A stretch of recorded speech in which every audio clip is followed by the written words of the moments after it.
Good morning, everyone, and let's welcome the viewing and listening audience, of course, to Parliament Channel 11, 105.5 FM, and online at ParlView on YouTube. Welcome to the 25th meeting of the Joint Select Committee on Social Services and Public Administration. Thank you for joining us today. The purpose of today's hearing is to evaluate the progress made by the Ministry of Social Development and the Ministry of Health in relation to the implementation of the committee's recommendations regarding the regulation of geriatric care facilities and old age homes. Members of the public are advised to submit their comments or questions on the Parliament's social media platforms.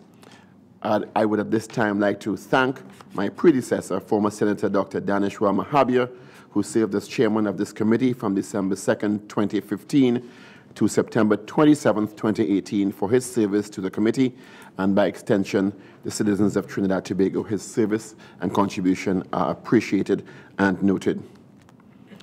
My name is Paul Richards. I am chairman of this committee, and I thank you for being with us today.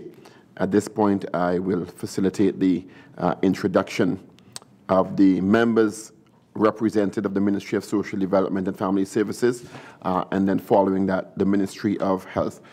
So good morning and welcome once again. Good morning, Chairman. I am Dennis Williams, Deputy Permanent Secretary in the Ministry of Social Development and Family Services. I have here with me other members of the ministry, and I would ask them to introduce themselves. Good morning, Chairman. My name is Vinash Maraj, Legal Officer, Ministry of Social Development and Family Services. Good morning, Chairman. My name is Taramati Samaru, Acting Director, Human Resources, Ministry of Social Development and Family Services. Good morning, Chairman and members. My name is Gashia Siwaju, Inspector 2, Division of Aging, Ministry of Social Development and Family Services. Hi, good morning, Chair, members. Asif Ali, Permanent Secretary, Ministry of Health. Good morning, all. Dr. Roshan Parasram, Chief Medical Officer, Ministry of Health. Good morning, Chair and members. Bisham Sitaram, Program Administrator, Ministry of Health. Good morning, Chair and members. Bobby Rupchan, Legal Advisor, Ministry of Health. Hi, good morning, Chair, members. Lawrence JSC, Director of Health Policy Research and Planning, Ministry of Health. Good day, Chair and members. Peter Ramkisoon, Acting State Counsel to Ministry of Health. Thank you all kindly. And we'd also like to mention at this time, we've been asked for an excuse from Permanent Secretary in the Ministry of Social Development and Family Services, Mrs. Jacinta Bailey-Sobers, and her excuse is approved, and we thank her for her information. At this time, I'd like to invite members of this committee to introduce themselves, starting with Member West. Good morning, Alison West, Member. Good morning, Christine Uwalo Hussain, Member, and welcome. Good morning, all. Esmond Ford, Vice Chairman of the committee. Good morning, Glenda Jennings-Smith, Member. Brigadier General Ansel Antoine, Member. Thank you all, members. At this time, I'd like to remind our guests in this inquiry that you're to direct your questions and concerns through the chair. And we also remind members and officials to kindly activate their microphones when they are acknowledged by the chair or they wish to make a comment or question, and turn it off when they've concluded their contribution. At this time, once again, I'd just like to remind us what we're here for. And the purpose of today's hearing is to evaluate the progress made by the Ministry of Social Development and the Ministry of Health in relation to the implementation of the committee's recommendations the regulation of geriatric care facilities, old age homes in Trinidad-Tobago. And this has been quite a long-standing issue in Trinidad-Tobago, with many media reports and also permanent reports being circulated in the media and reaching this committee about the issues and the concerns of a lack of regulation at these homes because elderly people in Trinidad-Tobago and around the world are a vulnerable group. And a lack of regulation sometimes, in many cases, facilitates many abuses, including neglect. And I think one of the objectives of this exercise is to get information about how both ministries are collaborating and how we can facilitate a policy document so that we can have these gaps closed in terms of the protection and service provision for these homes and the regulation of these homes in Trinidad-Tobago. We would like to invite at this time opening statements from the Ministry of Social Development and Family Services. Good morning again, Chairman, members of the committee, and my colleagues from the Ministry of Health, and to members of the general public who are viewing and listening. I'd like to start by reiterating the commitment of the Ministry of Social Development and Family Services to enhancement of the quality of life of older persons in Trinidad and Tobago. Now, specifically with reference to the geriatric homes and homes for older persons, the Ministry of Social Development and Family Services, Remit,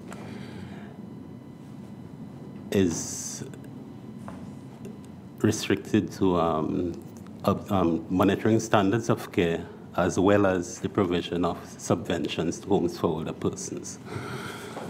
The ministry has within its structure the Division of Aging, which is responsible for the particular remit of older persons and homes for older persons in Trinidad and Tobago.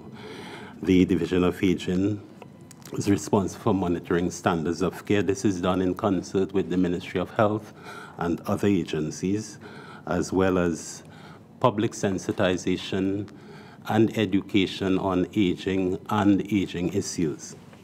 I want to thank the chairman for providing us with the opportunity this morning to give additional clarifications on progress made with regards to regulations for geriatric care facilities and old age homes, and to support me in terms of the Ministry of Social Development and Family Services response. I have the other technical officers of the ministry who would provide clarifications as necessary. Thank you again.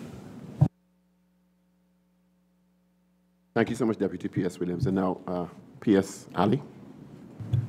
Thank you. Good morning again, Chair, members of the committee, my colleagues from the Ministry of Social Development and Family Services, fellow colleagues from the Ministry of Health, and the viewing public. I take this opportunity on behalf of the Ministry of Health to reaffirm our commitment in the provision of the required assessment, standards, and continued monitoring and evaluation of geriatric homes across the country. Our ministry continues to partner with our sister ministry to ensure that we achieve this mandate.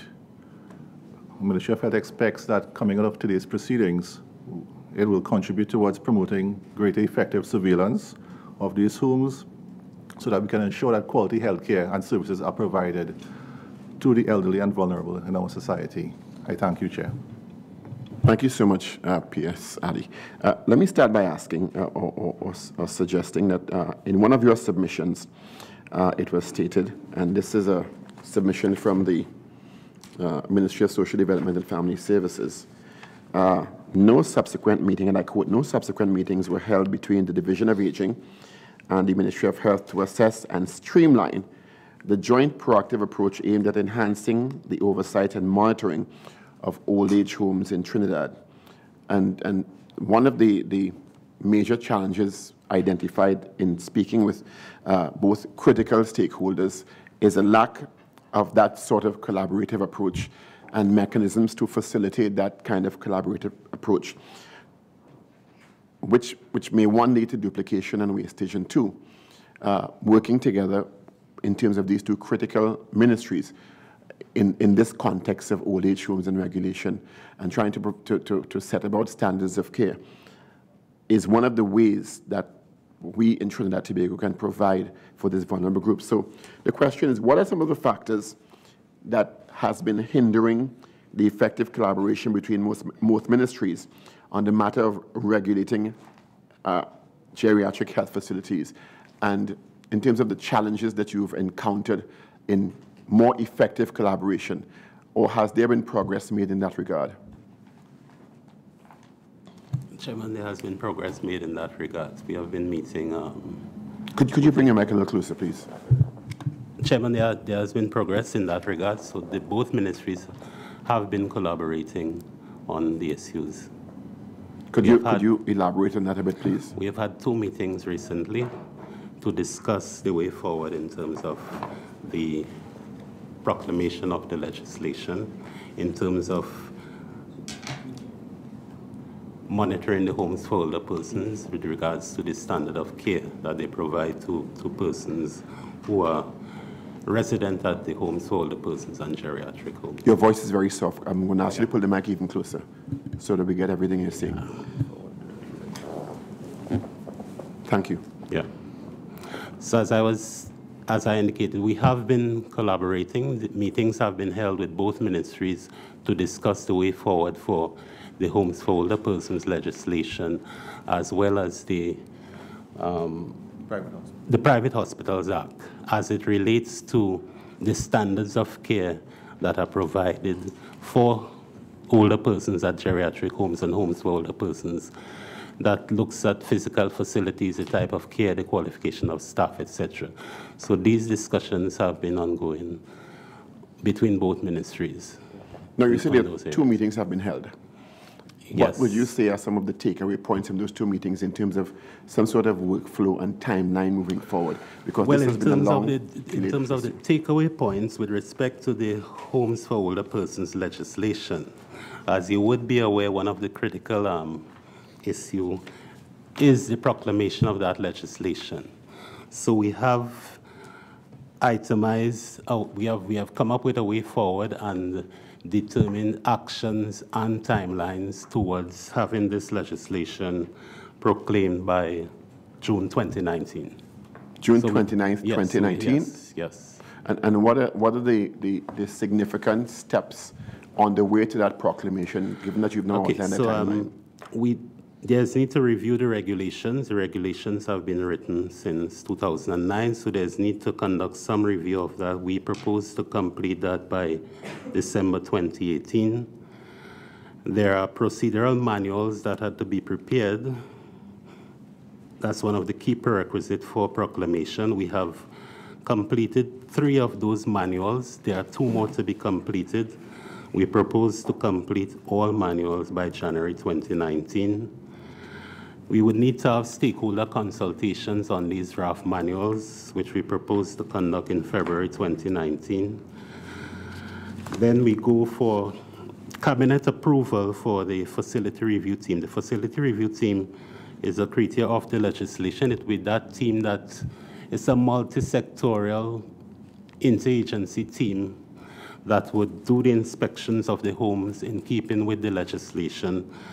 So we have drafted a cabinet note for that facility review team, but we would, because it is a creature of the legislation, we would submit for cabinet's consideration this note simultaneously with the note for proclamation. So we propose to have those submissions to cabinet by May 2019 and proclamation by June 2019. You've outlined a very tight timeline heading to, is it December? When is it? June. Yes, 2019, June 2019. For full proclamation? That is the intention, Chairman. With that said, these are 2 pretty significant ministries, given the issues facing Trinidad-Tobago today. Social and family services and health, have both ministries itemized specific teams within the ministries to deal with this, because it can become subsumed in other agendas within the ministries? Yes, we have, Chairman. And once these teams work as we expect them to, we should be able to meet the June 2019 deadline. I'm going to open the floor to Member Hussein. I just want to ask a question. You said you held 2 meetings previously. What were the dates of those meetings? We've met on it was Monday, was the last meeting, and the meeting previous to that was on the, remember, I cannot remember, but it was about 2 Fridays ago, yeah?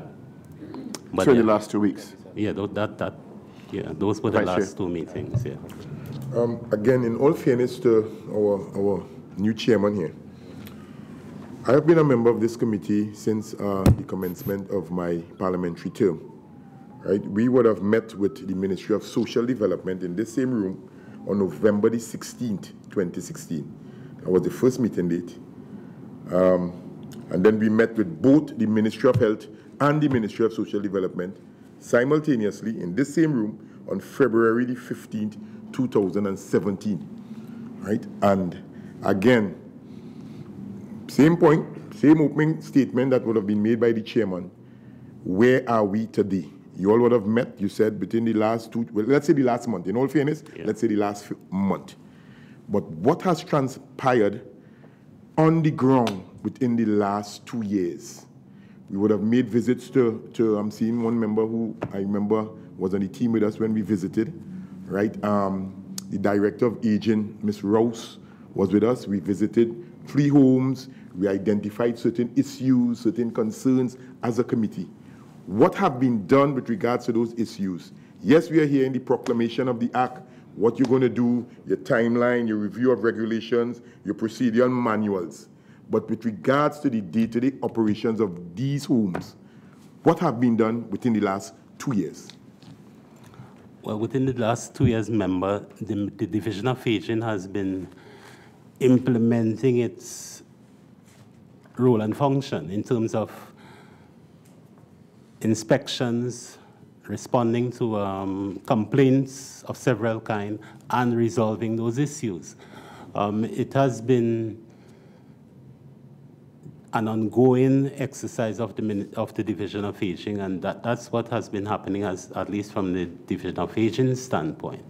The department has been performing its function as outlined in its terms of reference. That's what it has been doing over the last. Right. Let me bear with me, Mr. Chairman. Let me be more specific. There was a home we visited in the Fort George area in St. James, where there were a mixture of sane, insane, elderly, young, middle-aged. What has transpired with regard to that home? Has any changes been made? Because we had identified clearly on the day that it was not appropriate. It's not with regards to the standards as being set. All right? And I'm seeing one of the members shaking their head as we sit here because I clearly identified that scenario. And, we have to bring it more specific because those are the issues that the committee is trying to resolve. Yes, we hear of the proclamation of the Act and the paperwork and things, but in practical terms, we need to be concerned of what is going on in those homes. What have been done with regards to that particular home, if I can get a specific answer? Okay, thank you, ma'am. Ask the representative from the Division of Aging to provide some clarification on that. With respect to that particular home and 150 other homes on the list that we would have submitted, over that 2-year period, the Division of Aging has been conducting standard visits as well as investigative visits. But let me focus on that particular home where there were different layers of clients.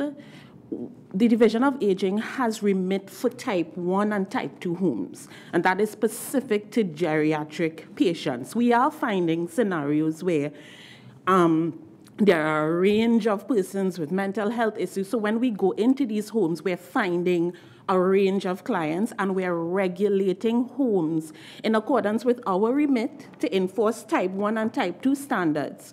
The collaboration comes in where we are sharing information with health, and they are then required and acting in a way to regulate and regulating homes that fall under other classes, type 3, mental health, that sort of thing. So once we conduct an inspection, we assess the home on 4 areas: standards of care, administration, physical environment, and I'm speaking specifically to this home. So we would have done an assessment that covered physical environment and safety, standards of care, administration, and management. We then prepare an inspection report and we call the home in for a regulation meeting that is held at our office where we give them feedback on the report and share the details of that report.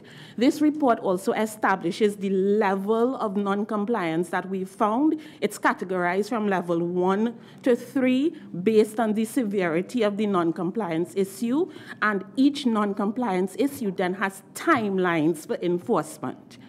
And one second, Vice sure. Chair. With that said, the Vice Chair has indicated that the visit to this home was done approximately a year ago.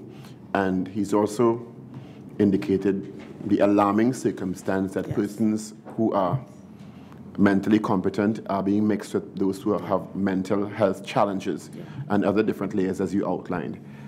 In addition to the assessment and the identification of these different breaches in standard of care, administrative competence, physical environment, safety, and management, you would have been able to confirm the concerns of the Vice Chair and others who visited. What specifically has been done in terms of, in addition to identifying to the service provider what their breaches are and ensuring that they have remedied those gaps in the interest of their clients? Because at the end of the day, this is a whole year that these individuals, these are people we are talking about, human beings in a vulnerable group that need to be remedied at least at a basic care level. And I'm not hearing that, quite frankly, that something has been done to remedy the situation as opposed to assessing it and telling them these are your breaches. Can you update us on that, please? Yes, Chairman. Under the current provisions of our legislation, as it is not proclaimed, these are the actions that the Division of Aging can take. And it's not just about regulating and identifying. We have made several subsequent visits to that and many other homes to monitor and enforce those compliance issues. With respect to the different levels and layers of clients at the home, we are not legally endowed with the powers to decant or remove. And this is where our collaboration with health becomes important, because under the Private Hospitals Act, their remit is broader than us. And it's why essentially I made the point that we can regulate type 1 and type 2 geriatric homes. Can I be very specific with the question and ask? We met 4 different groups, the geriatric. We met those who were not mentally capable of taking care of themselves, so you had the insane. You had young and you had the middle-aged. Were any of these groups at all relocated, whether you cannot do it because you don't have the regulations, or did the actual home take the initiative to relocate persons who were not, they were not yet to take care of, because it's a geriatric home that we visited? Were they relocated, the other clientele? I would only... are they still there? I would only be able to advise you of what we've done with respect to the geriatric clients. And we have been regulating them around the standards of care for our geriatric clients. With respect to... It is not that we ignore the issue, but the reality of it is that we are, in a sense, frustrated. So we report the issue to the different streams responsible for it, but there is very little we can enforce from a legal standpoint. Let me just pause here and let me just put on the record that we may seem to be drilling you because it's because of our passion for this vulnerable group. And just before I recognize Member Jennings Smith. May I say that absolutely. I do not, I have no issue with the drilling. It is also my passion, and this is why I am a part of this unit. Much appreciated. You indicated you have no legal remit to remove or decant. Based on your continued assessments, yes. And this is just before I recognize Member Jennings Smith, because I know we have a lot of questions, and then Member Antoine, has the service provider been compliant at any level dealing with these clients? The service provider has been compliant on a number of areas that we are regulating her on. Similarly, she has not been able to comply with a number of areas as well. What areas has she been compliant with? a lot of the structural changes in terms of safety and supports for the homes can't be enforced. Her particular location is a rental property. It's an issue that we're finding with a number of homes where there are challenges to make changes to the facility based on the nature of the tenure of the home, it being a rental home, relationships with landlords, that sort of thing. But there have been other areas that we have been able to enforce compliance with the homeowner or continue to enforce and monitor that sort of compliance. And in old age homes, and I'll make this point quickly before I end, as volatile as the clients are, the conditions in the home tend to be, there's a high turnover of staff, there is a high turnover of clientele. In that home we would visit, because they're receiving clients from many different streams, where there are not available homes for these type of clients under other institutional arrangements. Thank you for your passion and your commitment. From the Ministry of Health, is there any intervention you can provide under the Private Hospitals Act in those sorts of scenarios?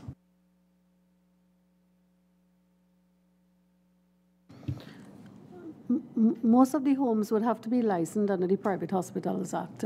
So if you are licensed as a home for the aged, you ought not to have any client who is not an elderly person, let us say over 60. So what we do, we would write the homeowner indicating that you are in breach of your license, and of course indicate that if you don't decant that particular individual, we can revoke your license. Not that I am aware of. Yes, Mr. Vice Chair. It had to be on this point, Mr. Chairman. Go ahead. Again, it would mean, therefore, that that particular home has individuals that are in breach of the law based on what we have seen on that particular day. Right, Mr. Chairman? And I think that's a point that we need to note in terms of going forward, clearly based on what the legal advisor have just said. No, I heard the legal advisor, but what the legal advisor said is that the home is not supposed to have persons over the age of 60 years. If in fact it is a home for the aged, it would be licensed as a home for the aged. And what are the requirements in terms of age? Well, we look at 60. So it doesn't. So therefore it's not. You see, what we want to find out, because my question I had to ask was really, what were the outcome of the inspections? But by now, 1 year has passed. We would have recognized the gaps. What really are the gaps that are affecting the proper administration of these homes? Because I remember this committee met because of prevailing issues where persons in homes were being abused. And I want to come to the question is that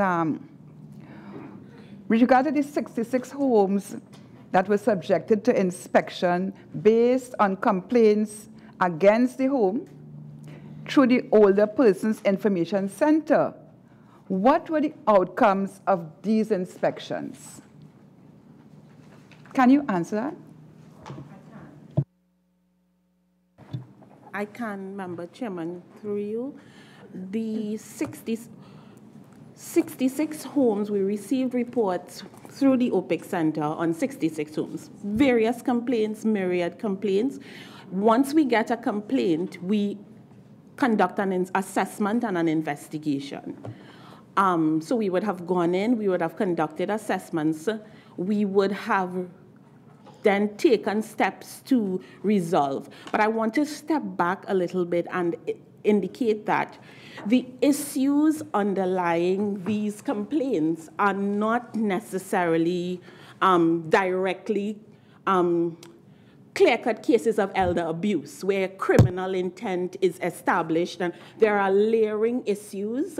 A number of them stem from neglect from external family members, for example. So we would get a complaint where one family member is saying, my sister placed my father in this home. It was without his consent. We don't have access to him. There are layering issues that we have to work our way through.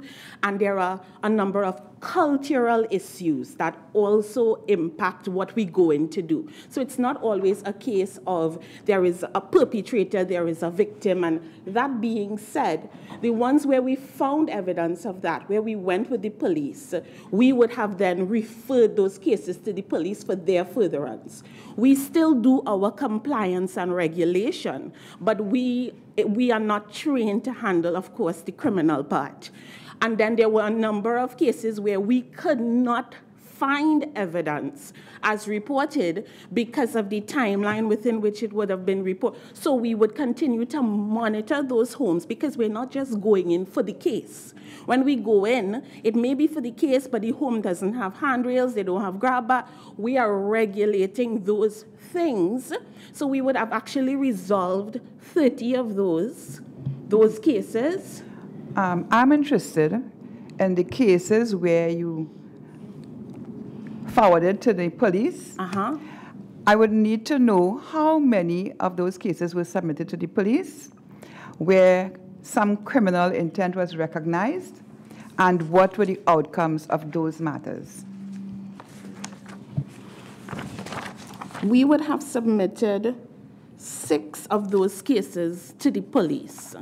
And those are cases not just where we identified criminal intent, but where we would have been accompanied by the police, and they were the ones who indicated criminal intent, and so we would have worked with them towards the resolution of those cases. All 6 of those are ongoing matters, with the exception of one that was recently, they would have advised us was recently closed off. 30 of those cases we would have resolved under 1 month, and an addition, and the balance, we were not able to substantiate the claim of abuse because there was no evidence, but we are regulating the home for other issues of non-compliance that exist. And that takes me to the point that I want to really question you about, because where is the gap? Because certainly when visits are made to these homes, you don't see the abuses.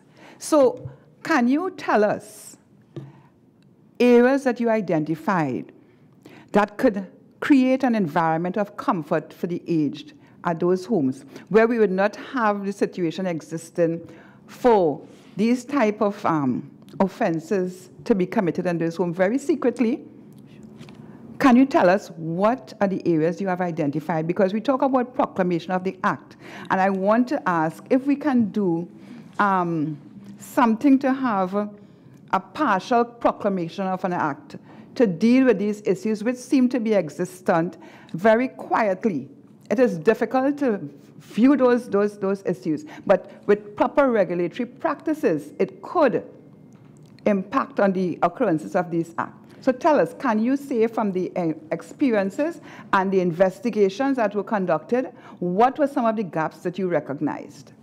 Chairman, through you, yes, I can say, and so I'll identify those for you.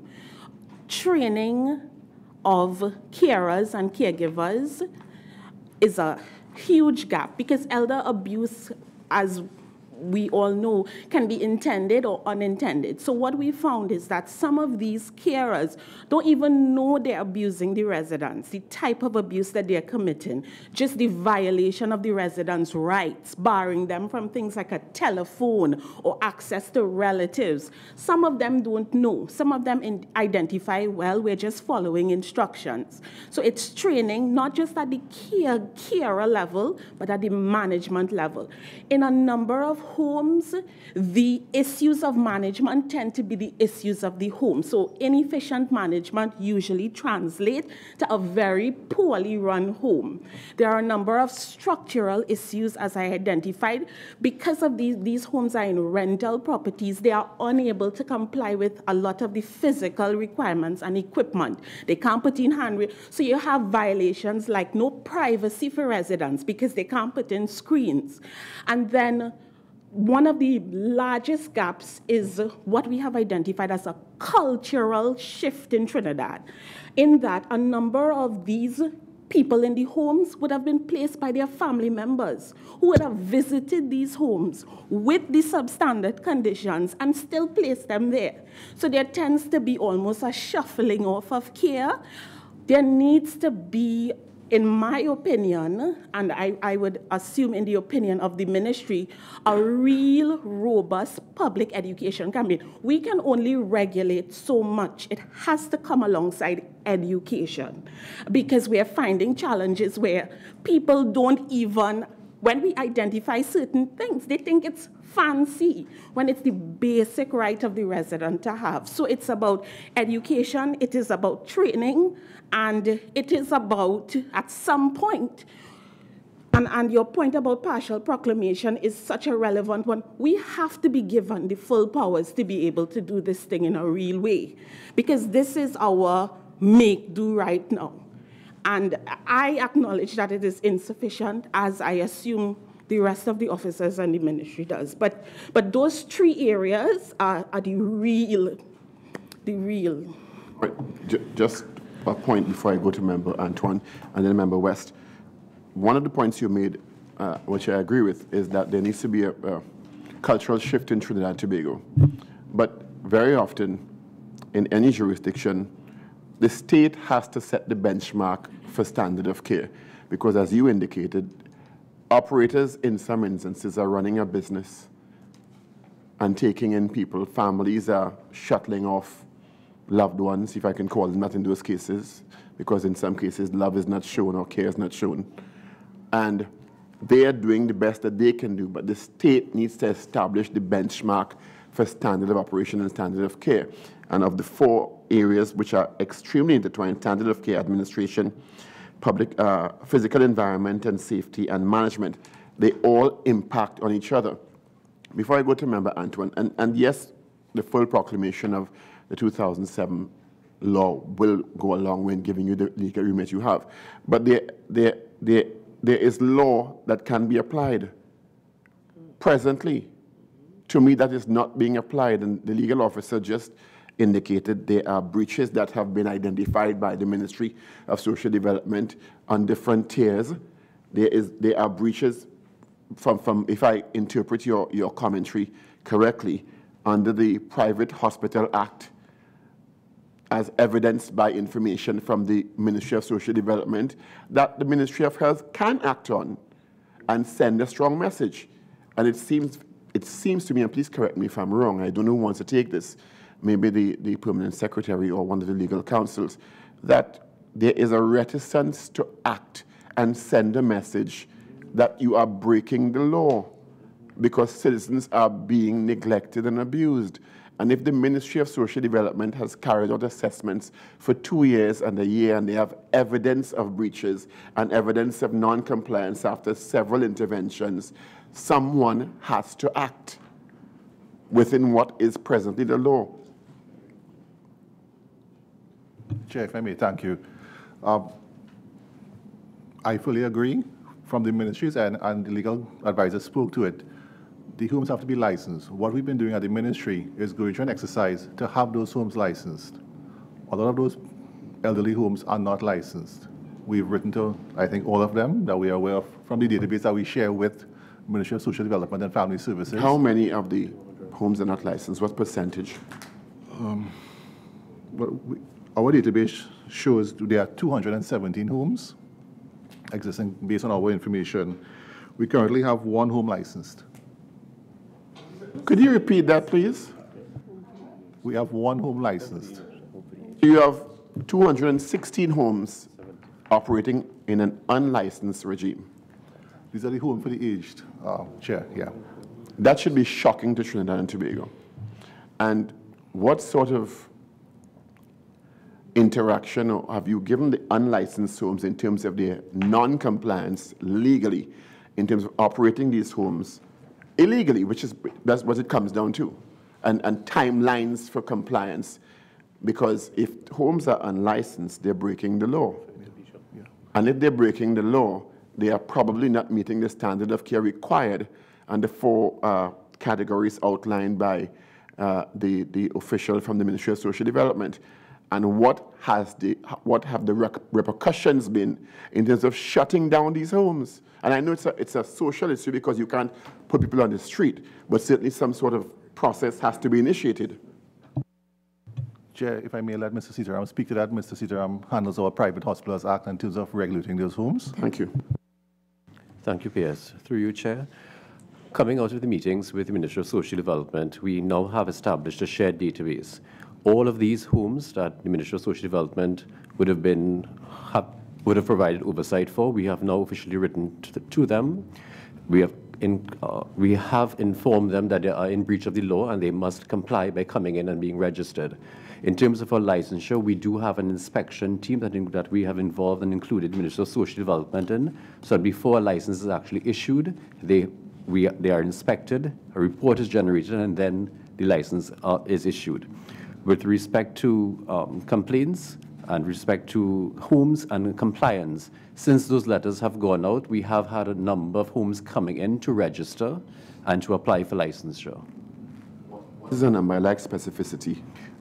Over the last 2 days, we would have had about 37 homes coming in to register. Why in the last 2 days? Could you elucidate? Because, Chair, through the coming out of the meetings with the Ministry of Social Development, we were only made aware of these 217 homes over the last couple of weeks. So over the last couple of days, we have been in touch with these homes. Just quickly before I go to Vice Chair, how many of these homes receive state funding? Social Development. The Ministry of Health would not provide that. I think the Ministry of Social Development. Ministry of Social Development. 9 of these homes are subvented by the Ministry of Social Development. So there are 9 unlicensed homes receiving state funding. That is correct. Thank you. I would like to acknowledge the arrival of Member Amin. Thank you for joining us. Good morning, Chairman. Apologies and thank you. Member West. Member Antoine Sari. I need to go back to the home in St. James because that is the home that we visited. And according to what the Ministry of Health is saying, the Ministry of Health is breaking the law because this home is receiving patients sent from the Ministry of Health. I'm talking about the mentally ill patients. So the Ministry of Health is sending mentally ill patients to an old age home that you are saying is not regulated, etc., and breaking the law. Now, there's something we picked up in 2016. So my question is, since then, is this practice continuing?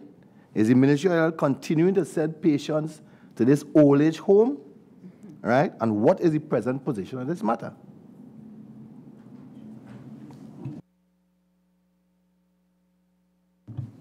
Chair, through you.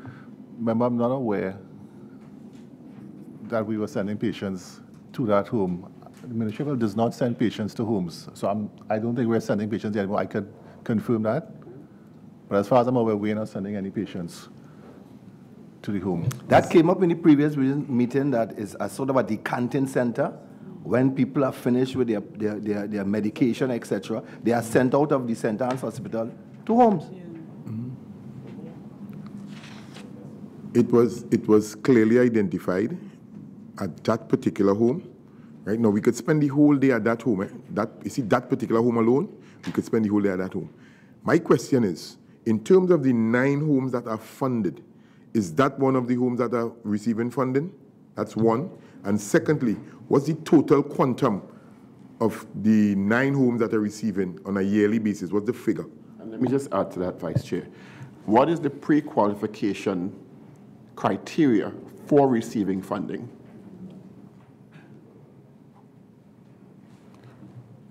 Chairman, through you, that home is not one of the 9 homes in receipt of government subvention. Information regarding the quantum of those subventions, I do not have it with me at this time, but we can provide that information to you. It's readily available. And with respect to the criteria for the receipt of subvention, I would refer that to Mr. Williams. Chairman, right, again, we need to clearly identify with Secretariat for that information to be provided, one. And secondly, it was identified 2 years ago when we first met with only social development that the Ministry of Health have to play a critical role in this particular scenario that we are dealing with. Yes, I do not want to think that now that you all are coming before us again today, that within the last month, you know, some homework would have then started to take place. I don't want to think that, but somehow or the other, it seems to be coming out. Yes, we would have seen the Director of Aging Department doing their meetings because we have the whole list here with regards to the number of homes they did from 2005 to now, the visits that were done within the last year. But the collaboration, members, there must be a collaboration between the Ministry of Social Development and the Ministry of Health with regards to the geriatric homes and homes for the aged within the area.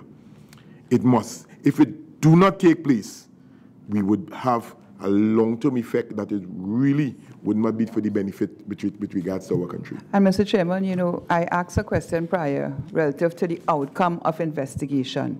And that home in particular was identified where a criminal investigation took place. I don't want to say if they were guilty or not, but a criminal investigation took place. And if the Ministry of Health had the authority to step in, I would like to know if since then to now they haven't stepped in. And why not? Because when you talk about an investigation and police officers accompanying you to a home, what did the relevant authority or institution do? After that report was brought in and brought to their attention, I would like to know from both parties what happened. 1 year has elapsed. In addition to that, I don't understand. This committee would have written to the ministries asking to visit homes. Are you telling the committee that the homes that we visited were homes that are not provided with some sort of financial support? How were these homes decided upon? In light of the fact that you're saying that this particular home does not receive a funding from the ministry. I would like my question to be answered. A serious question. Let's answer Member Jennings' question first, and then Member Hussain, and then we'll take a couple questions from Member West. So, Member Jennings' question, can someone answer that, please?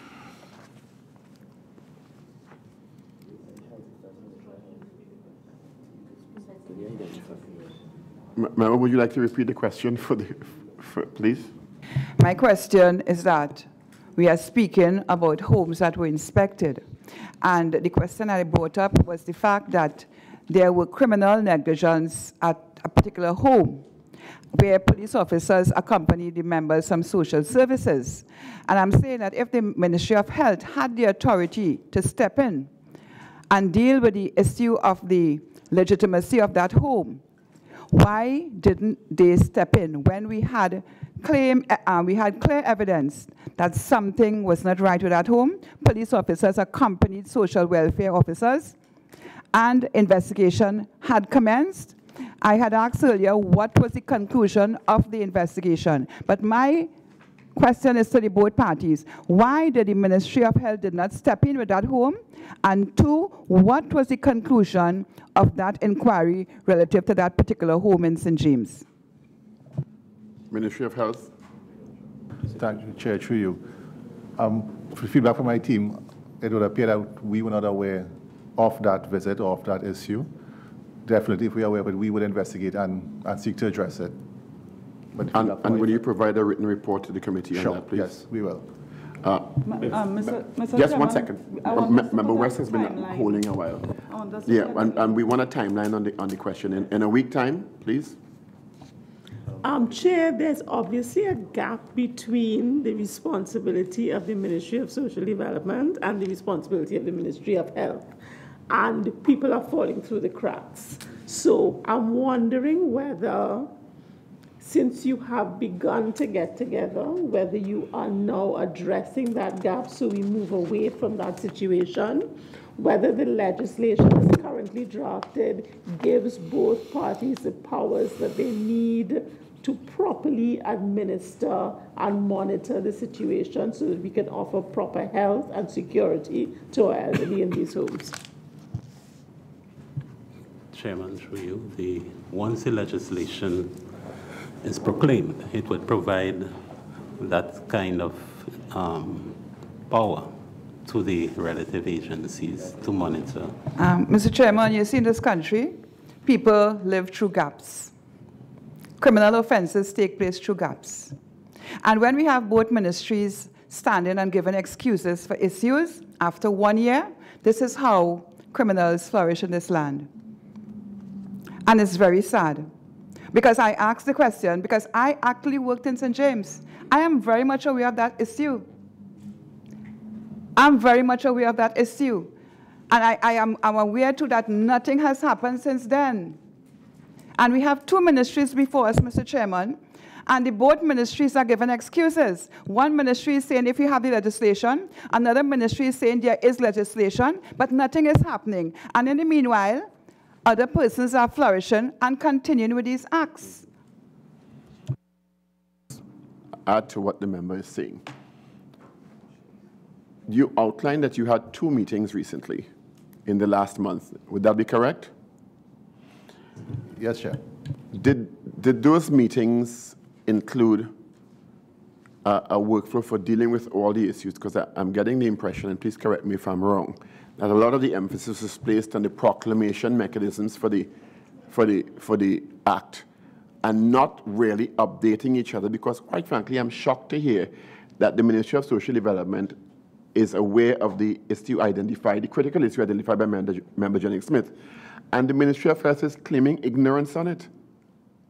So I'm wondering, one, what has happened prior to these 2 meetings in terms of any collaboration, and 2, is there a matrix for apprising each other of other issues parallel and in conjunction with the proclamation of the Act issue, or is that all that was discussed? Is there a mechanism for sharing information and sharing of issues that can be worked on collaboratively? Because it's obvious that these 2 agencies have to work together. Why is it that the Ministry of Health is not aware of these critical issues? And if not this one, certainly others will come to light. Ministry of Health, please. Thank you, Chair. You're correct, and just to go back to Member West, the meetings that we've had, it's actually a working committee, not just looking at the legislation, the proclamation. That's part of it. That's future state. But definitely looking at the gaps. So we do have the Private Hospitals Act, which is what we have to use right now to regulate those homes. We've started, out of those discussions with Ministry of Social Development, would be to get that information onto us at the Ministry of Health so that we can then follow up and regulate using the existing legislation, which is the Private Hospitals Act. So if I could pause you for a second. The discussions have centered around how you can get information from the Ministry of Social Development at this stage in the game? No, Chair. We do get information from the Ministry of Social Development. Clearly, there are gaps. We recognize that, so we need to strengthen that collaboration, and that's where the shared database comes in. That's one aspect of it. So it's really to strengthen that relationship so that these instances don't occur. In addition to the database, which will hopefully facilitate a more effective mechanism for sharing information, is it productive to think that because you meet in, according to the Deputy Permanent Secretary in the Ministry of Social Development, specific teams, that there are critical issues that can be transferred by human beings talking to each other? Or is that are we past that in the world now with one human being saying there are 5 critical issues that need to be addressed moving forward? Because you see, when the public is listening and viewing this, they're going to say, these are just excuses. And it sounds like, and I'm not attacking you, I just want to put that on record. I want to outline that at the end of the day, these are human beings we're talking about. And if we are still going through policy and procedural mechanisms and trying to identify those at this stage, when are the people going to be helped? When is the intervention going to reach the people? Because these are agencies with significant amount of resources, and this is a vulnerable group. So, and this home in St. James keeps coming up. if nothing else was done to me, because of the amount of attention that has been placed on this home, some sort of sharing of information directly should have taken place regarding the critical breaches in this home. And why has that not been done if you are meeting? Oh, yes, we're dealing with the issue of the proclamation mechanisms and the timelines that you have admirably outlined. But there are also other ancillary issues that are directly affecting people at this point. Chair, if I may just ask Mr. Sitaram to speak to the relationship we do have with the Ministry of Social Development. You're right, and I mean, I did not expand on that. It's not just the committee, that's the formal structure that we have. Both ministries do speak to each other, and I would let Mr. Sitaram speak a bit about that, if I may. Thank you, Piers. Through you, Chair. Yes, we have been speaking. Coming out of the working committee, we have shared we have gotten the information from social development, many of the reports from their database. We have asked for details with respect to what they would have found from their inspections. So when we do go out to do inspections as well, we would know what we're looking for and where their gaps were. We have included the Ministry of Social Development as part of our inspection team, so that it's not a Ministry of Health initiative alone, that the partnership will continue, has started, and will continue in a great depth. Antoine and then Member Amin. The committee wrote to both Ministry of Health and Ministry of Social Development to give us information on your shared database. The response from the Ministry of Social Development is that it has not been established. The response from the Ministry of Health is that the process of establishing the shared database has been started. So we are not getting, you're not on the same page. The question I would like to put to you is, what are the obstacles that you are encountering in establishing this shared database? And when can we expect this database to be created and implemented? Through your chair, that has been effected. The database has been shared by both ministries, and the system, I would say, has been effectively established. So the shared database is in effect? Yeah. And how long has that been in effect? It has been in effect within the last 2 weeks, member. It has been completed. The process has been completed, I would say, within the last 2 weeks.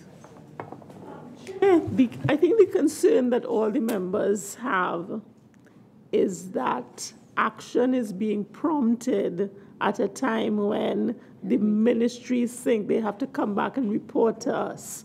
We need some comfort that there is a commitment to dealing with the issue and that it will be ongoing and urgent. Would we be wrong? Well, I am new to the committee. Let me declare that. But I am getting the impression that your actions I'm trying to be careful with what I'm saying.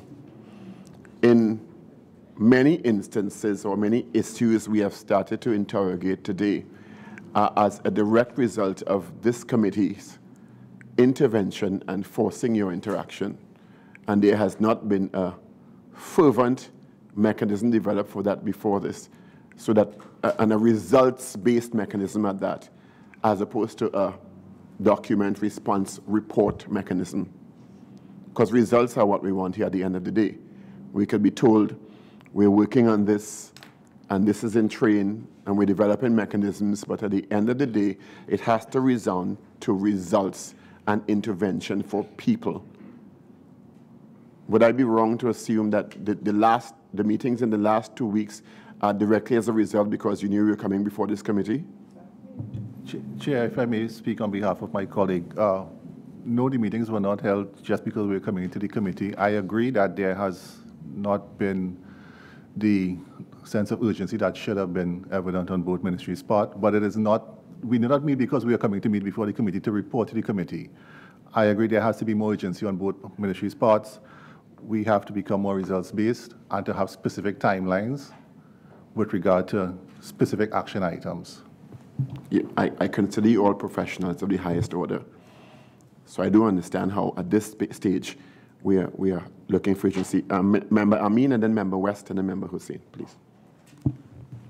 Mr. Chairman, I'm very happy to hear of the establishment of that database, because it is something that in Trinidad and Tobago, we have to move towards working with real data that we can all access so that we would prevent duplication and drain of resources.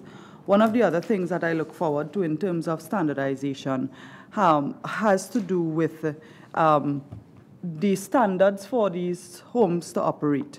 So previously we spoke about Cabinet's consideration of a draft building code for homes for the aged. And also what was raised was that there was efforts towards providing a manual or a handbook for homeowners, and there seemed to be some delay in this matter. So if you could give us an update on both the draft building codes for the homes, as well as the provision of manuals and home handbooks for the homeowners.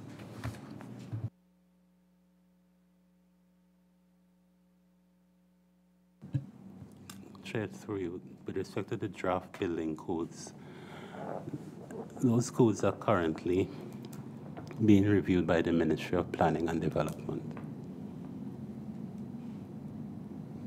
So they have been drafted and currently being reviewed by the Ministry of Planning and Development. And the manuals or handbooks for the homeowners.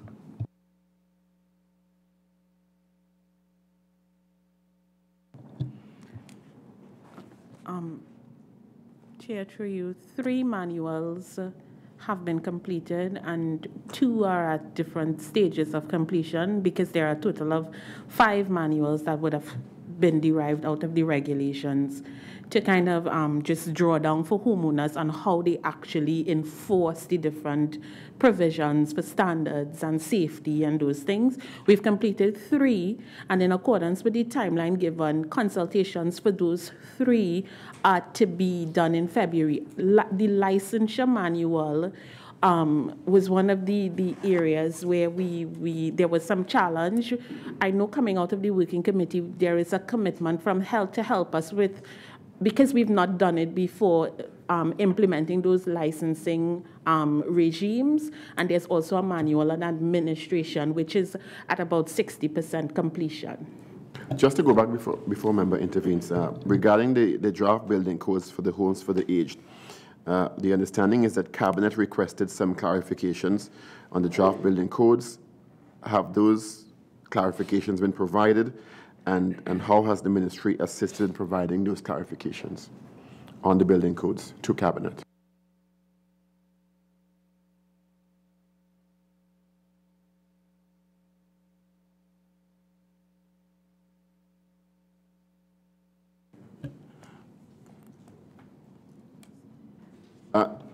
It's see page 10, item number 6.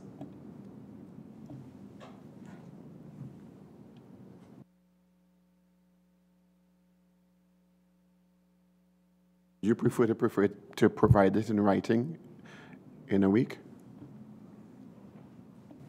Yes, Chairman. You, Member Hussein? Member West, sorry. Thank you, Chair. As our Chair indicated earlier, it is not that we're seeking to attack you, we just acknowledge that there's a problem that needs to be addressed expeditiously. So one of the things I'm wondering is, it couldn't be that you didn't address this for the last year because you didn't care about it. I'm wondering if you have challenges in the ministries that would have prevented you from addressing them more expeditiously. And are you dealing with those challenges so we get past that, one? And have you given yourself timelines to deal with the burning issues, such as the licensing of the 218 homes?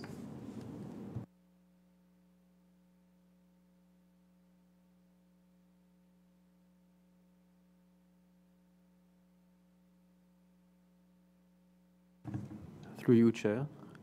With respect to the Private Hospitals Act, we are trying our best to enforce, using the information shared with the Ministry of Social Development, all of the standards and guidelines under the Act itself, and to enforce as far as possible before a license is issued.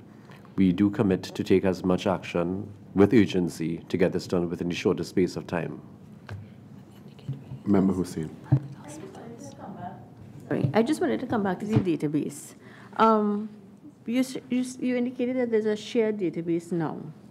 Does that mean that if I'm in the Ministry of Health, I can go into my system and there's a particular code or something that I can type in and I can get all the information regarding the homes that that the Ministry of Social Development would have in their database, or is it shared in the sense that a hard copy was sent to the ministry and said, look, these are the homes that we have available?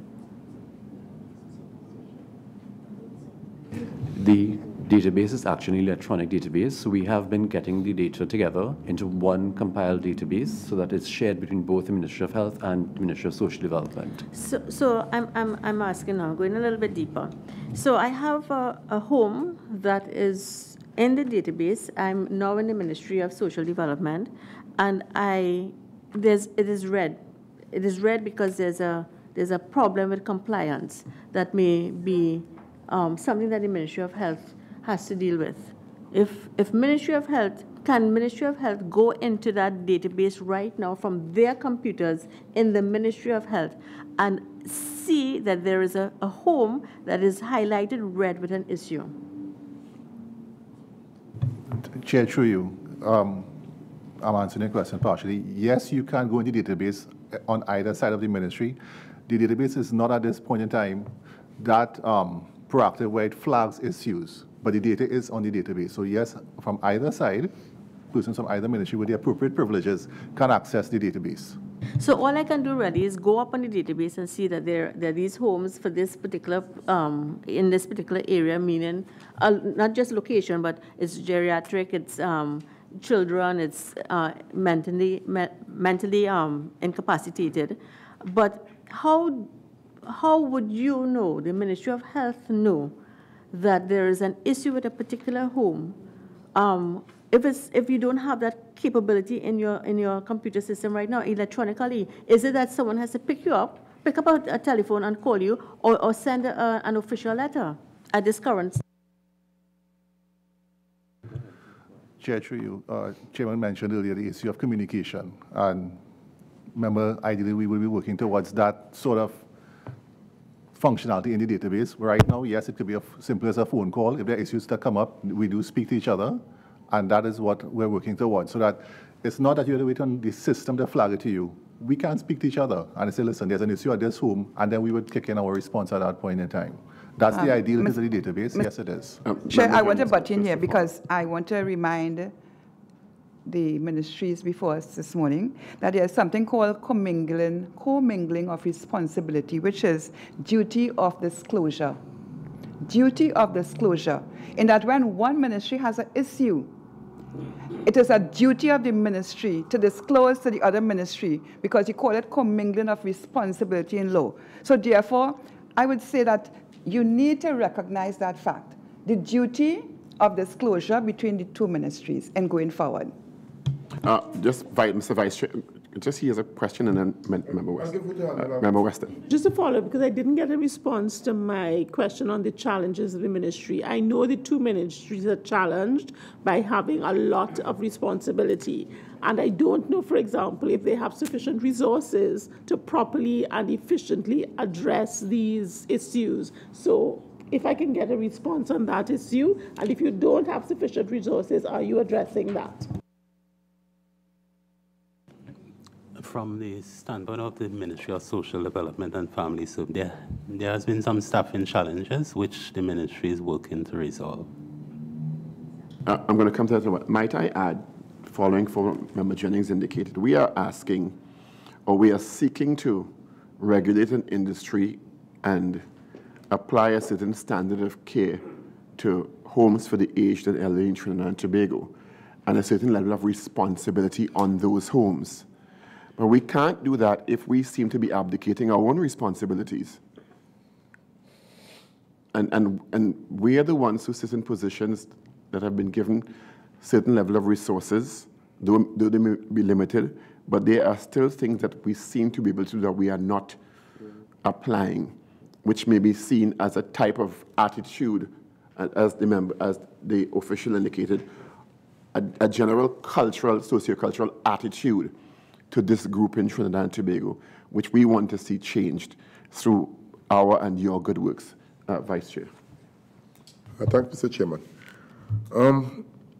In the submission you have provided, with regards to the remaining vacant positions in the Division of Aging, right, which is on page 14, item 2, right? I remember when we met, Dr. Rouse was part of the team.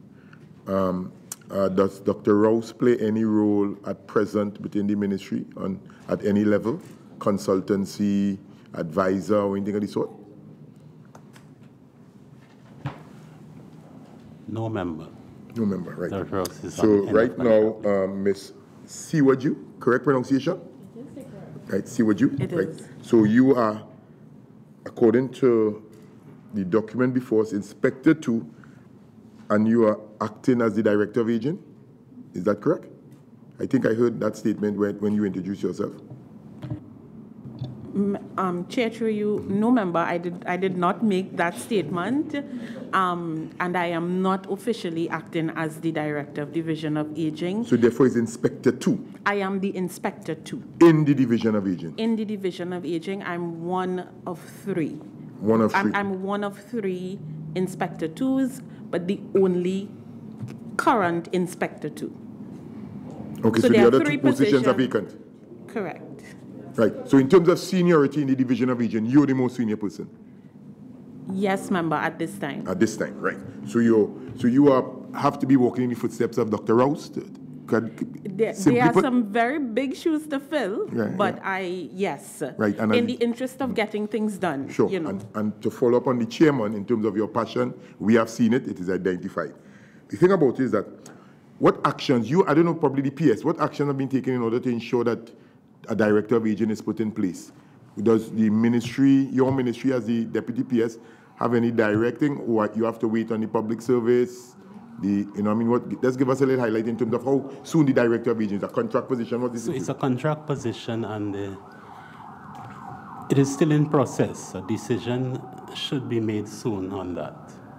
What time frame? I don't like soon. How soon? Yeah. I would say within a month's time, Chairman. And in terms of that also, probably I should go back to Mr. Ju. In terms of the filling of that position, from where you sit, are you in a position to say that as a result of that position not being filled, the division is being strained? How would you say, in regards to the division, how work is being done? With honesty, member, it is there are significant challenges. As I said, the show must go on, and we recognize that, because the Division of Aging, our inspections and assessments, that's not our only remit. We're responsible for sensitization, for policy issues, the aging policy. So you have a number of competing issues, and now a reduced resource pool, not having a director. So it poses a significant challenge. And then some of the information in terms of the listing you have provided, and some of the information, your division have been ongoing with work in order to bring us to this level presently where we are going at. Absolutely. And member, may I just say one thing very quickly? May I be allowed? Just one correction based on what I heard, and my colleague, Mr. Sitaram, can confirm. The database was not shared just 2 weeks ago. The database was initially shared in 2017, and at that time, there were 184 homes. What we would have recently shared is the updated database, and what we are working towards together is the sort of flagging and technology applied that member Nuwalo Hussain would have spoken to. That's the first thing. The second thing is, and this may be in the realm of challenges that I would just, because I feel like this session is about understanding what's happening in the meantime and what are we doing on the ground. The Division of Aging has no legal authority to go into these homes, but we're doing it because the cases are, there are substantial cases.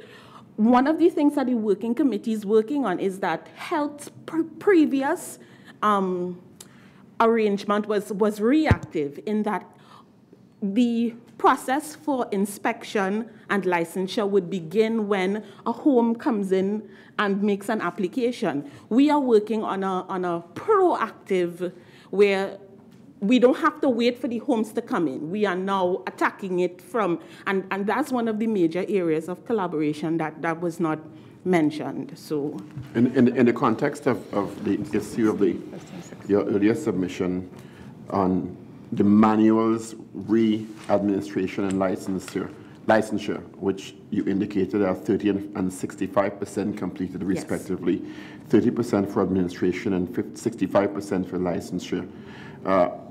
And due to adjustments proposed by the CPC Council at the meeting with Ministry of Health and Ministry of Social Development and Family Services, what is the status on these documents? See page 11, item 7D, please. The three drafts that were prepared, Chair, we are working in collaboration with the CPC of the Ministry of Legal Affairs, and it is currently before the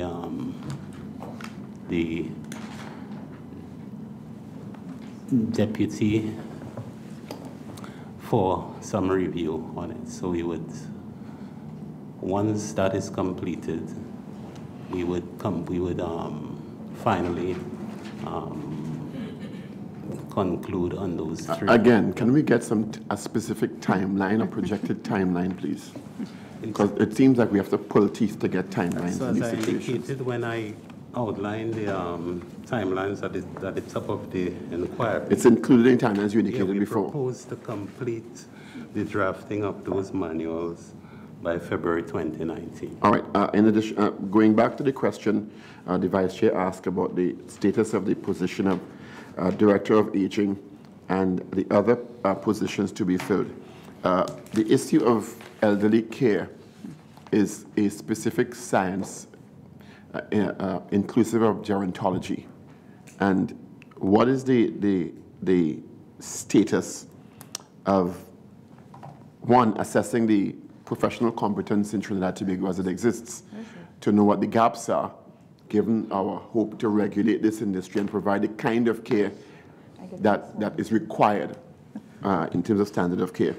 And what kinds of collaborations have you done, both ministries, with hopefully local first and or international educational institutions, as it relates to the engagement and recruitment of, or training locally, of a field of gerontologists, because it's now obviously, when we get to the point of effective regulation, going to be a need area in Trinidad-Tobago for professionals, given the timelines you've outlined, because we don't want to then go to full proclamation of the Act, realize this is a professional need in terms of providing a service, and now have to go and wait 2 years to train and or recruit gerontologists or other professionals specific to this field.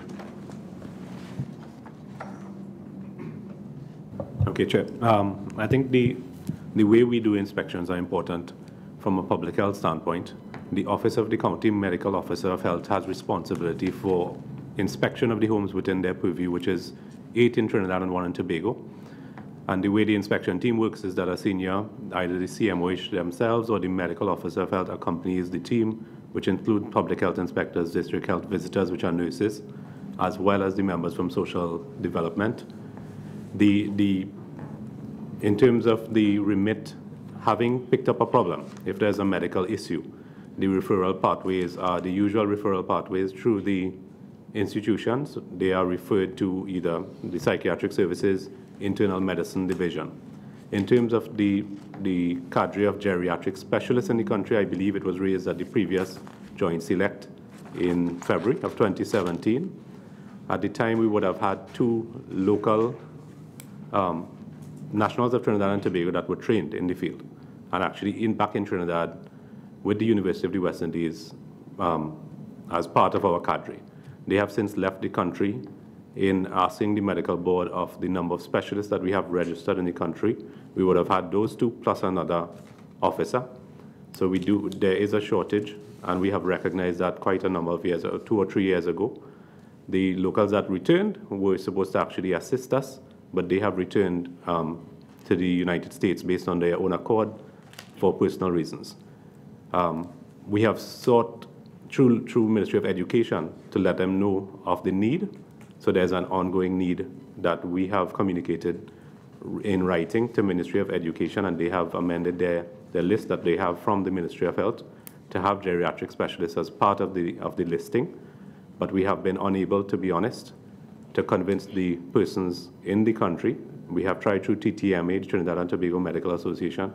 It's not a field that has been given the prominence, I think, at the university level, so that persons have not taken up the scholarships that are afforded to them. So you said the two professionals trained in gerontology have left the country. They have left. They have so returned. That's not a shortage. That's an absence. That's an absence. Yeah. That's the start. There's one other member, but he's in private practice, if I'm not mistaken. So there's 3 in all. To follow what you've been saying, just before I go to Member Hussein,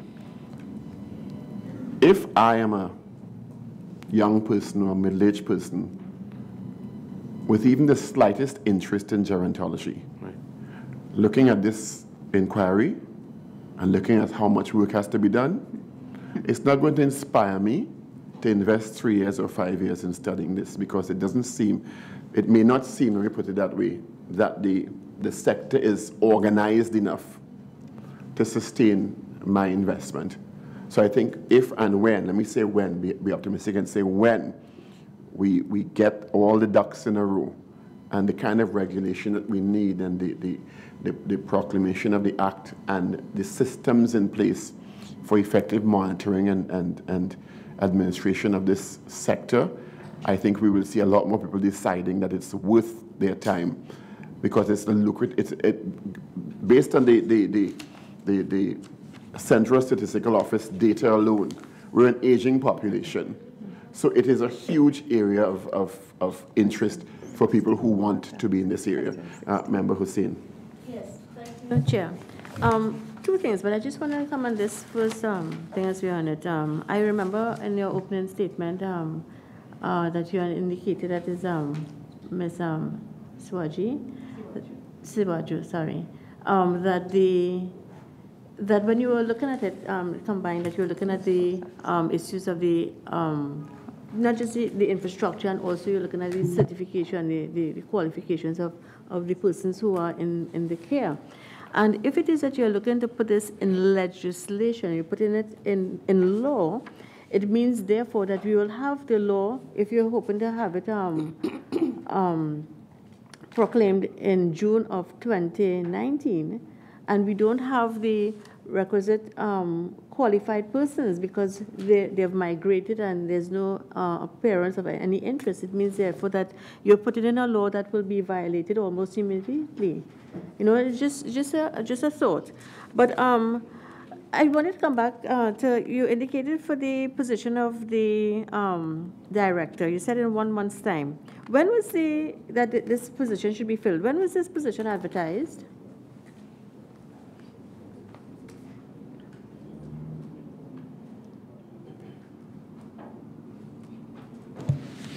Position was advertised in through the chair. Position was advertised in 2016. It was filled in 2017 on a 1-year contract, and that expired in 2018, August. Okay, so you said that the position will be filled in 1 month's time. So therefore, an ad would have gone out for the position. I'm asking, when was the position advertised publicly? Was it done publicly? Yes. You said it was done in 2016 and it was filled in and it was for 1 year. Right. So, right. No, I'm not. So okay, so we are looking at since 2016. Yeah, but the position was filled. Right. Somebody was on contract. That contract has since expired. Right. And we are reviewing the position for filling at this time, as the DPS said. All right. So therefore, you did not send out any no further advertisement. All right. And how many positions in the entire unit? How many positions are currently vacant? 11. And how many positions are there? 25. All right, okay. Member West, any question? Yes. Vice Chair. Ministry of Health.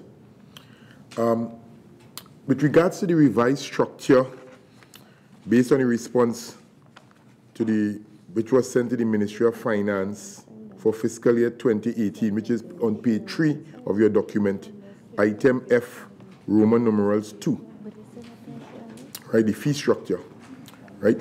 Now, this fee structure is based on the same fee structure that we are talking about, of where we provide funding to 9 homes which probably should not be receiving funding, as the case may be.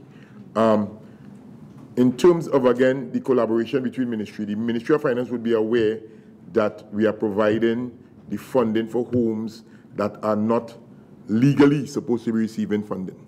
Would that information be correct?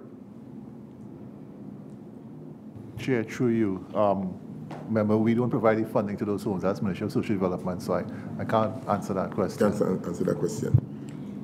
Anybody on social can give me a feedback on that? In terms of the Ministry of Finance being clear that we are providing funding to 9 homes that should not be receiving funding, if I'm correct.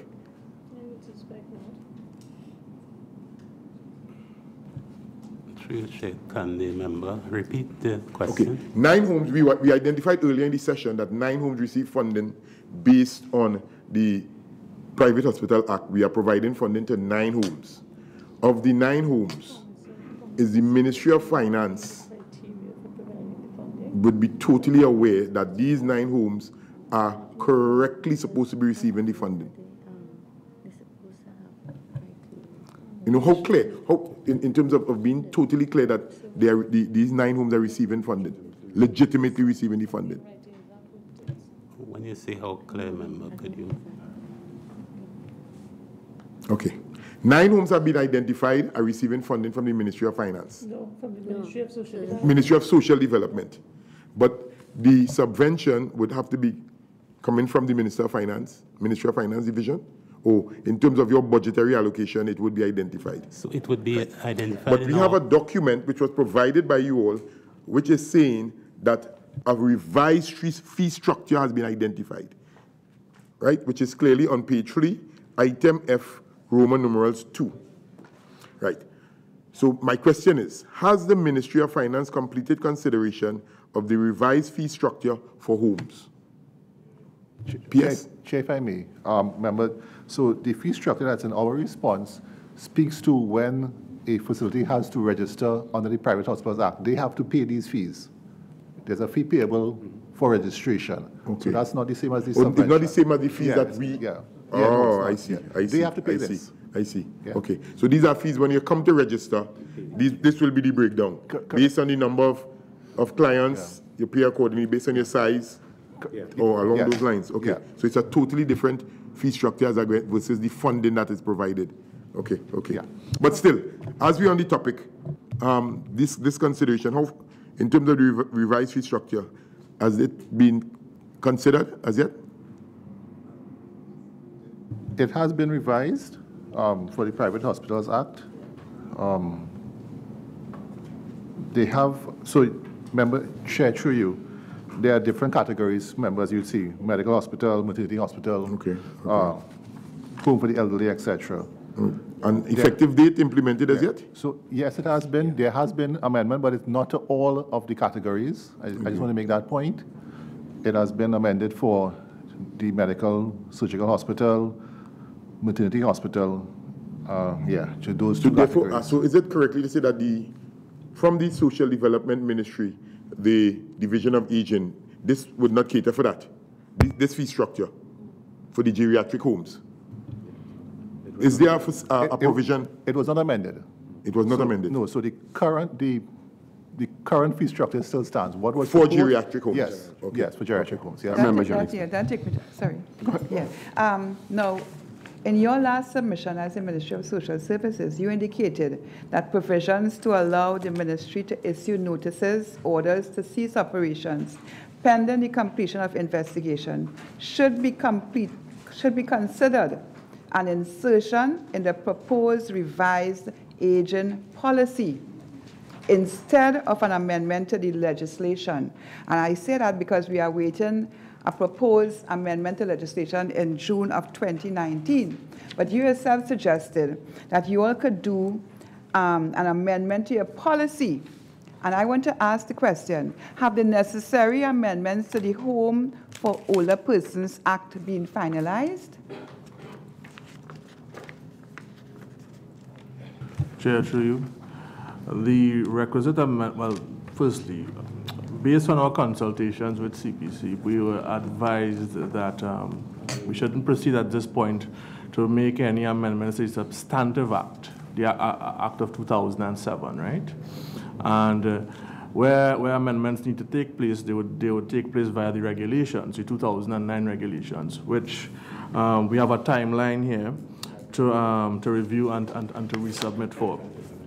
As it relates to the issue of the the suspension of the licenses, well, clearly there's nothing contained within the 2007 Act, right, which would allow us to suspend a license pending the outcome of an investigation. What we may have to do, but this again would be subject to discussions possibly with CPC. What we may have to do is, after the proclamation of the Act, proceed to deal with and treat with that amendment, or we could possibly treat with that issue within the regulations as we are revising and before we resubmit them. What is the timeline for this amendment to take place? To the regulations? Yes, to the regulations. By next month, December 2018.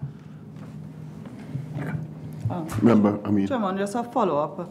From a legal perspective, will it be sufficient to have provisions such as the revocation of license and so on in the regulations if it is not in the Act? Is there anything in the Act that would prohibit or cause an institution whose license has been revoked to have a legal case against the ministry or the state if such action is taken? Is putting that in the regulations going to be sufficient to deal with especially severe situations where you have to revoke the license, but to regulate the other aspects of the regulations? Well, Chair, through you, that is something we would have to look at in terms of the repercussions if that were to occur. At this point, I really can't comment any further with regard to, or let's say in anticipation of such a circumstance, really. So that would have to be, and that would, I guess a question like that would have to inform our internal processes with regard to our general strategy with regard to the review of the regulations. Mr. Chair, I want to clarify something. Now, this submission was given to us 1 year ago, where you recognize that you can put in an insertion in this particular regulation.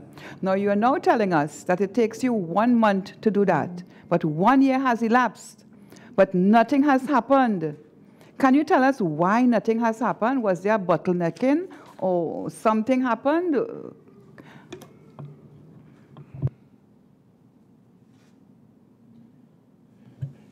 I think the PS has identified it earlier. There's a lack of urgency.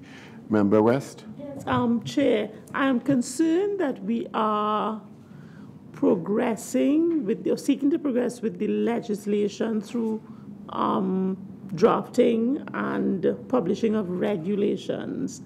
When the legislation is as aged as it is, I think it is important to do a complete review of the legislation and identify at least the critical issues, if there are any, that will create a problem with administration going forward. Secondly, Chair, what the PS of Social Development indicated was a timeline in respect of the administrative issues. I would like to see a similar timeline in terms of all the other issues. What are their plans in terms of when they plan to license all the homes?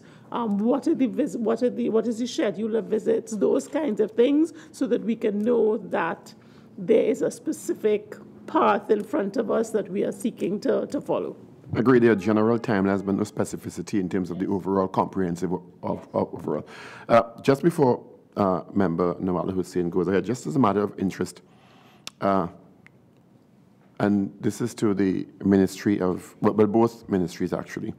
For the period 2017 to 2018, were any criminal charges laid against homeowners, operators, service providers, or employees of geriatric homes pursuant to the identified investigations?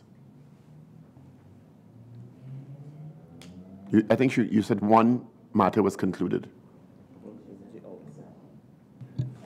Chair, through you, one matter was concluded. It did not conclude with criminal All right, charges. so there have been no criminal charges. There have been no criminal charges. Right, two. And there are 6 other ongoing cases? There are 6 matters currently having the attention of the police that we continue to follow up on and get feedback from them regarding. May I just say that in 3 of those matters, the Division of Aging, having visited the home and identified severe instances of elder mistreatment and neglect, we took action, and I'm saying this with some degree of trepidation because it may be unsanctioned action, but we took action from a human rights perspective, and we removed the clients from those homes. We decanted them first to the hospital for them to have assessments, and then we would have made provisions to contact their relatives, family members. Some of them were taken by family members, and others were placed in other homes that we had inspected and found to have better standards of compliance. So through that action, we essentially closed down 3 of them, but there is no prohibitive action for them to not just pop back up. But in those 3 facilities, the conditions of the clients, we couldn't with good conscience go home and sleep that night knowing the clients were there. So we immediately removed those clients, decanted them, and placed them in other facilities. Are those centers still in operation, to your knowledge?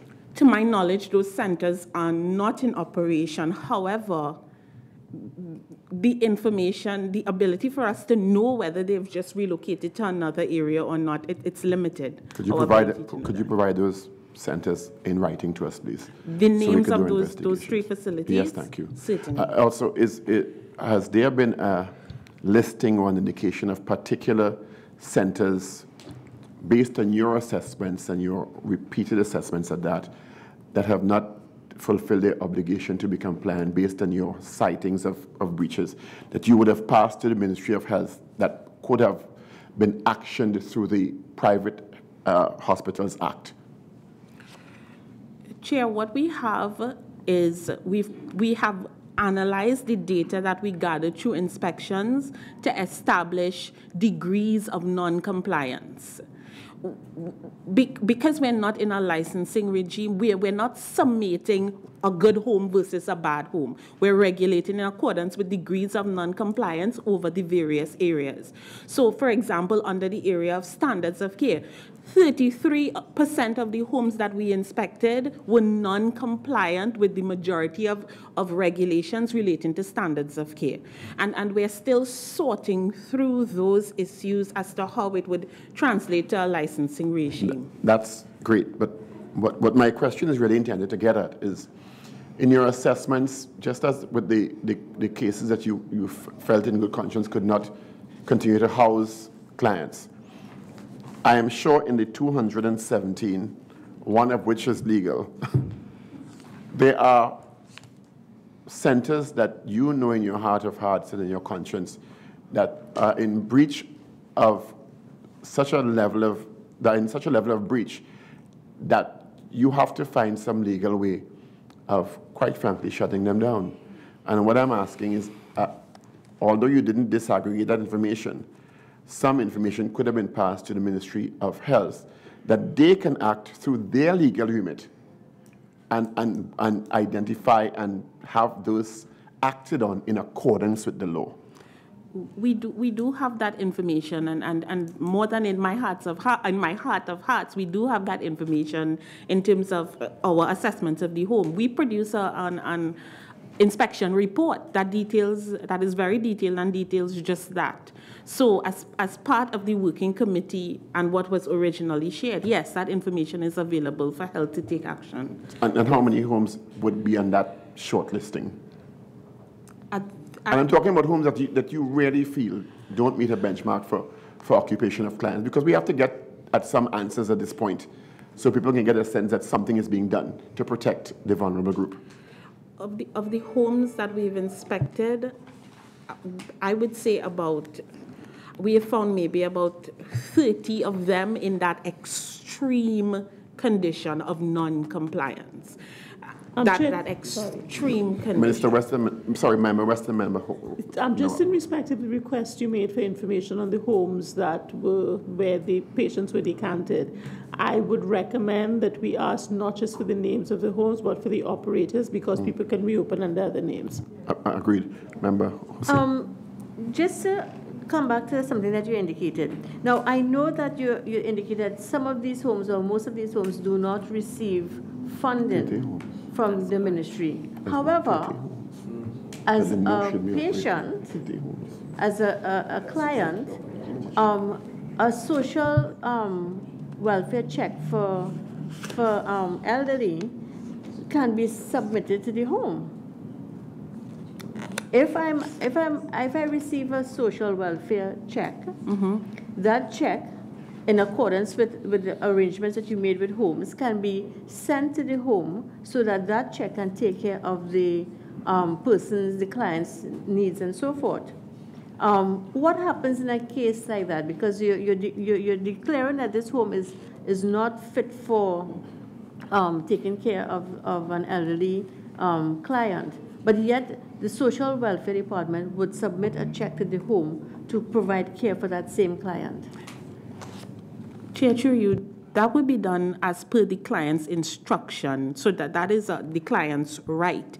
In the cases where we remove the client, we would have sent a request to social welfare to cease and desist from sending the check there and then rerouted it to the new facility. No, that's understandable, but what I'm saying is that if it is a facility does not meet the standard, the benchmark of what you are asking for, isn't it in some way, human rights, asking, informing the client or the person who cares for the client, whether it's the son or the daughter or whoever it is, that this home that this check is being sent to really does not meet the criteria and their issues, and therefore you're making a recommendation that the client should probably be removed, because the ministry has great reservations in even submitting a check for that person's care. Chair, you remember we've done that, and I am thinking about one specific case where we decanted the residents,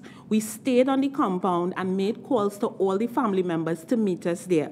We were met with such ire and abuse by those family members who they themselves did not find, not all of them, some of them, they found nothing to be wrong with the home. They were upset that we were disrupting the operations. So we've done that. Because we don't have the legal remit to just move, the next of kin is our first line, and we first go to them and say, this home, and a lot of them either return their family members if they don't choose to take them, and it's why I made the point about culture and education. But that scenario has actually occurred. And just one final question I would like to ask. I know that you gave a timeline for the for this bill to be proclaimed in June, but you have December, you have January, different things, and you have stakeholders. Who are the stakeholders that you intend to really collaborate with in going forward with this amendment? Well, of course, the homes for older persons and the geriatric homes. We would also have consultation with other NGOs in the civil society sector with interested individuals and with academia. So it is that and other ministries and agencies whose remit impact older persons. So that is generally the spread of stakeholders that we would involve in the consultation. Perhaps if you'll be able to submit. We're running out of time. Yeah. And I want to take a quick question from the Vice Chair and a quick question from Member Amin, and then we're going to have to wrap up. Ms. Siwaju, right. How long have you been in the Director of Aging Department? Division. I've been in the Division of Aging since 2010. From 2010 to 2013, I functioned as the Office Administration Manager. I would have then completed studies in gerontology and applied for a position as an inspector. Okay. Have you applied for the position of Director? No, you cannot apply for the position because it's a contract position. Remember, I am on contract as well. Oh, you're on contract as well? Correct. So you can apply for the position? I can't apply because it has not been advertised. If it is, however, But you could apply. You're free to apply. If it becomes available, you are free to apply. I would assume that I am as is anyone in the, right. And secondly, any eligible finally, candidate. The Ministry of Health, you all provided us with this document. Right? Please ensure that you all act on it. The document that is dated 12th of September 2017. Right? Yes. Please ensure that you all act on yes, it. Member. That's all, Mr. Chairman. Member Amin, finally. Thank you, Mr. Chairman. I wanted to ask, I have heard no mention of the OSH authority and with regards to standards and safeties in the homes and in fact all institutions you interact with. What is the, OSHA wasn't even listed as one of your stakeholders, although you didn't really give a full list by name of who your stakeholders were. What is the relationship with the OSH authority with regards to the inspection of these homes or providing your standards and so on? If there is none, and you want to indicate what need there is, that's okay as well. What level is part of the team? Yeah, the OSH agency is part of the inspection team, the joint inspection team.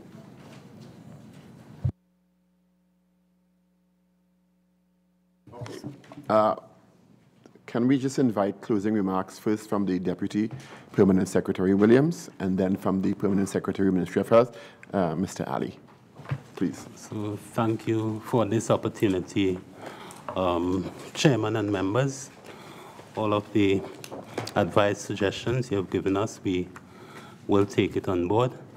And I want to reiterate on the behalf of the Ministry of Social Development and Family Services our deep interest in ensuring the best for our senior citizens.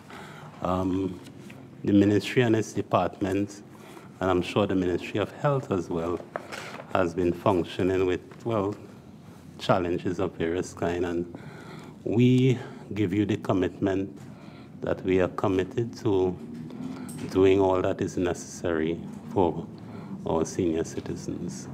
Thank you. Thank you. I might just add that doing the best, although it's appreciated, is underscored by results.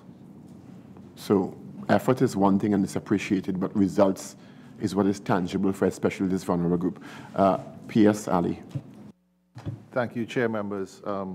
I think the discussion has been very honest, open, and enlightening. I just want to support my colleague in reassuring the committee that both ministries, and let me speak for the Ministry of Health, we are committed to ensuring that the elderly receive the care and at the quality that they deserve.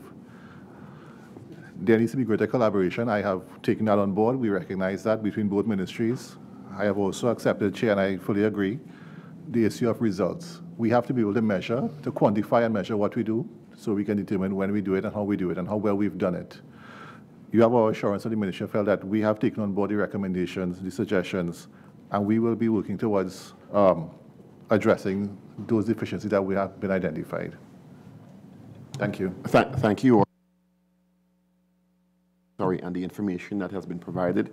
Let me apologize if any impression was given that we were a bit harsh, but just like many of the members that have presented themselves from those ministries today, we recognize that this is a vulnerable group in any society, and someone has to stand up for them, and someone has to ensure that this paradigm that has continued for decades in Trinidad and Tobago has to be corrected in their interest, because guess what? We'll all be there soon, sooner than rather than later, and we want to it may be selfish in some ways, but philanthropic in some ways. If by the end of this session we are compliant in terms of legislation and the act is proclaimed and the regulations and the applications and the monitoring of it, it will go a long way in ensuring that senior citizens are valued in Trinidad and Tobago. And that's the important thing, because very often we have a tendency to discard and ignore and neglect, because neglect is also a form of abuse. And if the state is not doing what it's supposed to do, that's also a form of neglect. That's institutionalized neglect. And we have to correct that. So thank you again. And we look forward to those written reports as promised by you. And we bid you a great afternoon back to your respective offices. Thank you so much. We'd like to thank the media, observers in the public gallery, and the viewing and listening audience. Just as an announcement, a report on the mental health inquiry. The public is advised that the committee's 6th report on its inquiry into mental health care services and facilities was presented in Parliament recently and is now available for review on the Parliament's website, www.ttparliament.org. Some of the issues addressed in this comprehensive report are as follows. A, the detection of mental illnesses, disorders, and availability and accessibility of services and treatment. B, the lack of statistical data on the prevalence and types of mental illnesses and disorders in Trinidad and Tobago. C, the need for additional psychiatrists and psychologists in medical institutions and the shortage of psychiatric nurses employed within various medical health facilities. And D, a lack of training offered to police officers to appropriately deal with persons who are mentally ill. At this point, I'd like to adjourn this session. And once again, thank you all for your attendance. This inquiry is now adjourned.